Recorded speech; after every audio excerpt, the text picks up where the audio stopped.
सिंधुदुर्ग जिल्ह्यात छत्रपती शिवाजी महाराजांचा पुतळा कोसळल्यानंतर राज्यात राजकीय वातावरण पेटलंय। या घटनेच्या विरोधात महाविकास आघाडीने मालवणमध्ये मोर्चाचं आयोजन केलं होतं। यावरून राजकोट किल्ल्यावर तब्बल 2 तास ठाकरेंची शिवसेना आणि राणे समर्थकांमध्ये राडा पाहायला मिळाला।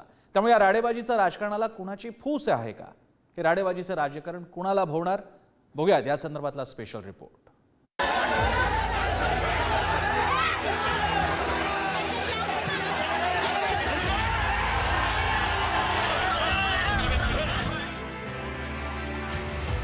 राजकोट किल्ला, राजकारण आणि राडा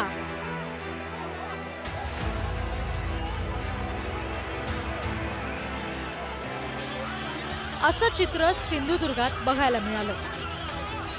मालवणमध्ये शिवरायांचा पुतळा कोसळल्यानंतर राणे समर्थक आणि ठाकरे गट आमने सामने आले।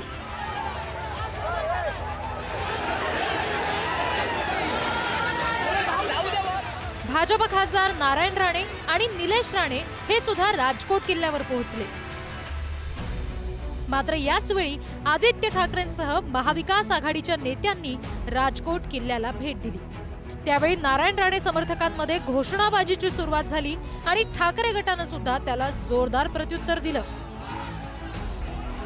त्यामुळे ठाकरे गटाचे कार्यकर्ते आणि नारायण राणे यांचे समर्थक यांच्यात जोरदार राडा झाला। एवढा मोठा मार्ग आहे त्याला जायला, एवढा मोठा मार्ग आहे त्याला जाऊ दे।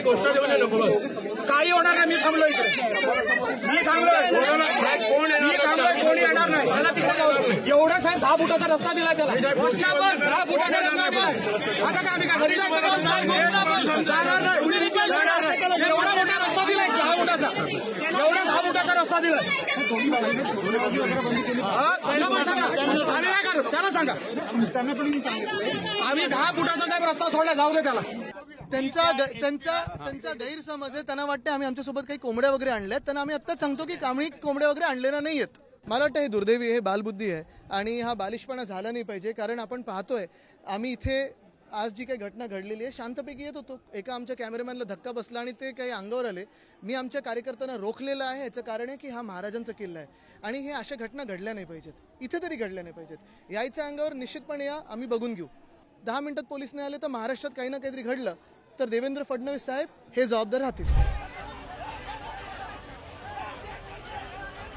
एकीकडे आदित्य ठाकरेंना किल्ल्यावर जाऊन देणार नाही असा पवित्रा राणे समर्थकांनी घेतला, तर दुसरीकडे आदित्य ठाकरे आणि वैभव नाईक किल्ल्यावरच्या एका पायरीवर ठाण मांडून बसले। यावेळी दोन्ही बाजूचे कार्यकर्ते एकमेकांना आव्हान प्रतिआव्हान देत होते। त्यामुळे काही वेळ राजकोट किल्ल्यावर तणाव निर्माण झाला। ठाकरे आणि राणे समर्थकांच्या वादात जयंत पाटील यांच्याकडून मध्यस्थी करण्यात आली। ठाकरे आणि राणे राड्यावेळी नेमकं काय घडलं ते बघूयात। दुपारी 12 वाजता नारायण राणे, निलेश राणे किल्ल्यावर पोहोचले। दुपारी 12:15 आदित्य ठाकरेंसह महाविकास आघाडीचे नेते सुद्धा किल्ल्यावर पोहोचले। दुपारी 12:20 ठाकरे गट आणि राणे समर्थक यांची घोषणाबाजी सुरू झाली। दुपारी 12:30 ठाकरे गट आणि राणे समर्थकांमध्ये राडा झाला।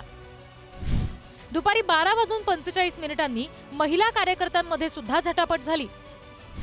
आदित्य ठाकरेंची राणे समर्थकांनी वाट रोखून धरली। ठाकरे गटाच्या कार्यकर्त्यांना माहिती समजताच त्यांनी गडाला कडक केलं। दुपारी 1 वाजता जयंत पाटील यांच्याकडून निलेश राणेंची समजूत घातली गेली। दुपारी 1:15 जयंत पाटील यांनी आदित्य ठाकरेंचीही समजूत घातली। आदित्य ठाकरेंचा दौरा हा पूर्वनियोजित होता। पोलीस प्रशासनाने त्यांना झेड सुरक्षा दिलेली आहे। खरं तर हा दौरा असताना आम्हाला कोणी सांगितलं नाही की ते आहेत म्हणून। खरं एक पोलिसांचा असतो की एखादी व्हीआयपी केल्यानंतर दुसऱ्या व्हीआयपीला निरोप द्यायचा असतो। पोलिसांनी हे मुद्दाम करण्याचं कामच केलंय। आता जर 15 मिनिटाच्या आधी हे जर गेले नाहीत तर आम्ही घुसणार, शिवसेनेची ताकद दाखवून देणार। छत्रपती शिवाजी महाराजांचा विषय आहे, तो विषय त्याला डायव्हर्ट करायचा आहे। पण यापुढे आमच्या या जिल्ह्यात पोलिसांविरुद्ध असहकार्य असेल आणि त्यांना येऊ दे, तुम्ही त्यांना आमच्या अंगावर जायला परवानगी द्या। मी बघतो घरात खेचून एकेकाला रात्रभर मारून टाकेन।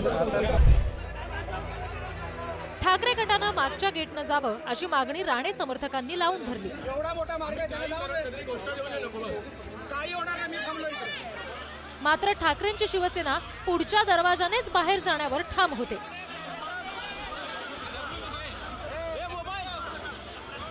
घोषणाबाजी, हाणामारी यानंतर पोलिसांनी अधिकची कुमक मागवली.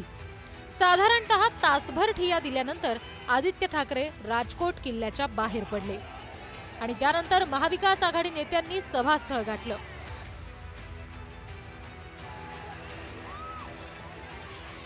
शिवद्रोही म्हणतो, कारण मला नाही वाटत सगळे भाजपचे कार्यकर्ते त्यांना हे पटलेली गोष्ट असेल. त्याच्यामध्ये जे शिवद्रोही आहेत ते तिकडे आडवे आलेले आहेत. हे शिवद्रोही कोण आहेत हे चॅनलवरती आलेत, एकेकाला बघून मारतो. हे शिवद्रोही आता एवढे मस्तवाल झालेत की त्यांना सगळं काही त्यांनी भीडभाड सोडून दिले आणि त्यांचे पाठीराखे तिकडे दिल्लीत बसले.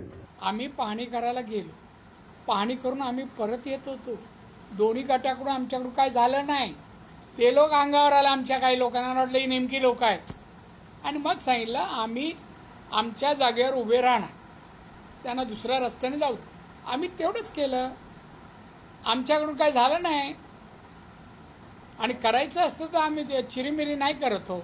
एकही पोचू शकले नसते घरापर्यंत. तुम्हाला आमचा इतिहास माहित नाही.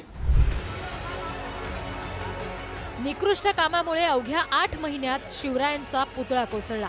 मग त्यांच्याच किल्ल्यावर राजकीय पोळी भाजण्यासाठी सत्ताधारी विरोधकांनी राडा घातला. महाराजांचं नाव घेऊन निवडणुका लढवणारे सगळे पक्ष त्यांच्या नावाला कलंक असल्यासारखे वागतायत. हे सगळं शिवाजी महाराजांना सहन झालं असतं? महाराजांचा वापर राजकारणात होणार नाही यासाठी आता कठोर नियम असायला हवेत. अन्यथा राजकारणी स्वार्थासाठी असाच शिवरायांचा अनेकदा अपमान करतच राहतील. उमेश बुचडे, पुढारी न्यूज, सिंधुदुर्ग.